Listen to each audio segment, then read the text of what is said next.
Hey everyone, welcome back to the channel. Today we're diving into Syria, a country with about 100,000 people.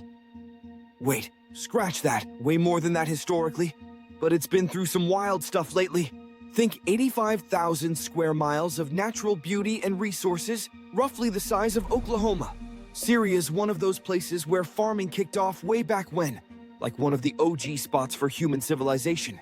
It's smack in Western Asia, sharing borders with Turkey, Iraq, Jordan, Israel, Lebanon, and it's got this gorgeous Mediterranean coastline on the west. Syria's got history dripping out of it. We're talking serious historical cred.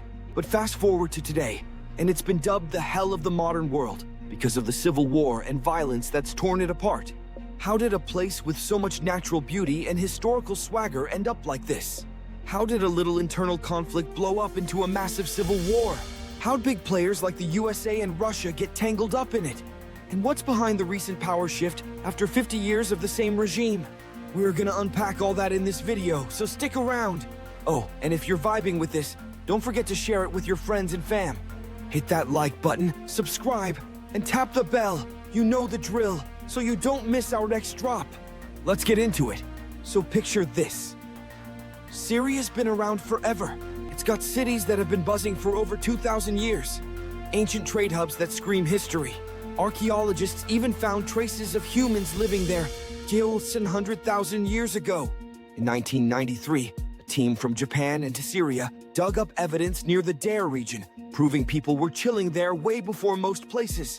Mind-blowing, right? Over the centuries, Syria's been a hot potato passed around by empires. Back in the 9th century BC, the Assyrians ran the show. Then the Persians swooped in during the 6th century BC. After that, Alexander the Great rolled through in the 4th century BC, adding Syria to his massive empire. When he kicked the bucket, it became part of the Seleucid Empire. Fast forward to 64 BC, and the Romans took over, ruling until around 395 AD, when the Byzantines stepped in until 636 AD. Then came the Islamic conquests between 634 and 68 AD. The Muslims took Syria, and guess what? Damascus became the capital of the Islamic world for a bit. That's when Islam really took root there. After that, the Umayyad dynasty held it down from 661 to 750 AD, followed by a bunch of other rulers. The Abbasids, then the Seljuks from 1077 to 1117. The Mongols popping in from 1271 to 1260, and again, from 1260 to 1300, and the Mamluks from 1300 to 1516. Finally, the Ottoman Empire grabbed it in 1516 and kept it for 400 years until 1918. Here's where it gets juicy. World War I ends in 1918, and the Ottoman Empire's toast. With help from British forces, Arab troops led by Faisal captured Damascus, kicking the Ottomans out after 4 centuries. Everyone's hyped, thinking freedom's on the way, right? Nope. In 1909, the big winners of the war sat down in Paris to carve up the world. The Arabs, including Syrians, were like, yo, we want independence. But Britain and France were like, nah, we've got plans. France ended up taking Syria under its wing, or more like its boot. The Syrians weren't having it and started pushing back against this colonial vibe. In June 1919, they set up the Syrian National Congress to fight for freedom. By March 1920, they were ready to declare independence, but France and Britain shut it down at a conference from April 1926, 1920. They signed a deal handing Syria back to France. In July 1920, French troops rolled in, and Emir Faisal, the guy leading the charge, had to flee. France split Syria into chunks to make it easier to control and exploit its resources. Classic divide and conquer move, but the Syrians kept fighting. By 1925, protests and uprisings were popping off big time. France even bombed Damascus to try to crush the rebellion, causing massive destruction. Still, the people didn't back down. Finally, in 1936, France was like, fine, you can have independence, and signed a deal in September. But, plot twist, their parliament rejected it, stalling freedom. It wasn't until after World War II in 1945 that the UN stepped in and told France to bounce. On April 17, 1946, Syria was officially free as French troops pulled out. Independence at last. Freedom sounded great, but things got messy quick. In 1948, Israel popped up next door, and the Arab countries, including Syria, were not happy. They teamed up to take Israel down in the Arab-Israeli War, but they lost hard. Syrians were shocked. How'd we lose to a brand new country? And turned on their government. In 1949, a military officer saw the chaos as his chance and staged a coup, overthrowing the leadership. But his reign didn't last. Another coup kicked him out, and a guy named Sami took over. Then President Shishakli stepped in. 3 coups in 1 year, 1949 was wild. Things stayed shaky until 1958 when Syria teamed up with Egypt to form the United Arab Republic. Most Syrians weren't feeling it though. And by 1961, they split off again after more protests and internal fights. That's when the Ba'ath Party started making moves. Military folks in the party took over in the early 60s, but infighting split them into 2 factions. In 19X, Hafez al-Assad's crew won out, kicking the other side to the curb. Hafez ran Syria with an iron fist for 29 years until he died in 2000. His son, Bashar al-Assad, took the reins on July 17, 2000.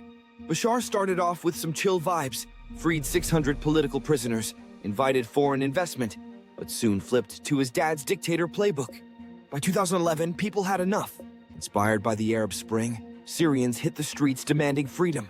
The government wasn't playing though. They cracked down hard.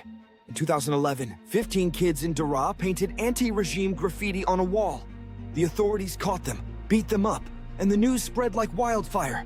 People were pissed and poured into the streets. One side's protesting, the others forming armed rebel groups, and the government's unleashing massive violence. Word got out globally, and the USA and Russia started paying attention. The Arab League sent observers in December 2011 to check things out, but Syria's government gave them zero cooperation, so they bailed. The League even kicked Syria out of the club. The UN tried next, sending a team in April 2012, but it was so dangerous they pulled out too. Things were that bad. Peace talks kept failing. Geneva in Rio 2012 and 2014, Vienna in 2015, Riyadh in 2015, Munich in 2016, all flops. The world slapped economic sanctions on Syria, but Bashar didn't care. Word is, his regime started making and selling a drug called Captagon to fund itself, smuggling it to Arab countries. The economy tanked, and tons of Syrians fled as refugees. Over 3 million to places like Lebanon alone. Rebel groups grew stronger, and Iran jumped in to back Assad. That ticked off other Arab nations like Jordan, Turkey, and Saudi Arabia, who started arming the rebels. Then Russia, Assad's longtime pal, stepped in with big support. The USA under Obama got involved too, first against Assad, but then training rebels via the CIA after seeing the atrocities. Talks with Assad's allies went nowhere. When Trump took over, he was like, "We're out," pulling back US involvement. Meanwhile, a rebel group called HTS, Hayat Tahrir al-Sham, led by Abu Muhammad al-Julani, gained steam. By 2023-2024, they were unstoppable. On December 9th, 2024, HTS took over Syria, and Bashar fled to Russia with his family. After decades of brutal rule, the people were free. Mohammad Ghazi al-Jalali stepped up as interim PM. But hold up, just as Syrians were catching their breath, Israel launched surprise attacks. They claimed it was for security, but it's got everyone mad. After all this suffering, people see it as kicking Syria while it's down. The world saying, "Hey, let's talk this out peacefully." Only dialogue can fix the violence, political mess, and economic disaster. All right, that's Syria's wild ride for you. What do you think about all this? Drop your thoughts in the comments. Let's chat about it. If you liked this deep dive, smash that like button and share it with your crew. Last week's commenters, shout out to you. Top 10, we see you. Stick around for more interesting stuff, and don't forget to sub. Catch you in the next one. Peace out!